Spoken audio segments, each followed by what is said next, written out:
Today, 100 years ago. A boy from Bremen watched a lamp slide across a table with no one touching it. That single moment would launch a lifetime spent chasing proof that the unseen world could move physical objects. William Roll arrived in the United States still carrying the memory of that unexplained motion. At Duke University, he joined J.B. Rhine, whose parapsychology laboratory already used strict controls and Zener cards to test claims of mind over matter.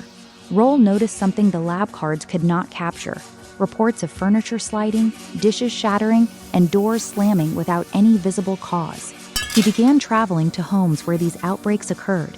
In 1958, he gave the events a scientific name: recurrent spontaneous psychokinesis, arguing that an unknown force, not spirits, was at work. The theory drew immediate criticism, yet it let him treat each case like an experiment. Then came Columbus, Ohio, where 224 separate incidents were recorded, several caught on motion picture film. The sheer volume of data forced even skeptics to ask whether the disturbances followed repeatable patterns. Roll spent 4 decades visiting more than 500 sites, filling notebooks with measurements and timestamps. His 1972 book, The Poltergeist, reached ordinary readers and kept the question alive long after most universities closed their paranormal labs. He never claimed the mystery was solved. He only insisted that the evidence deserved measurement rather than dismissal. If William Roll's refusal to look away from flying objects still intrigues you, hundreds of other scientific outsiders are waiting to be rediscovered.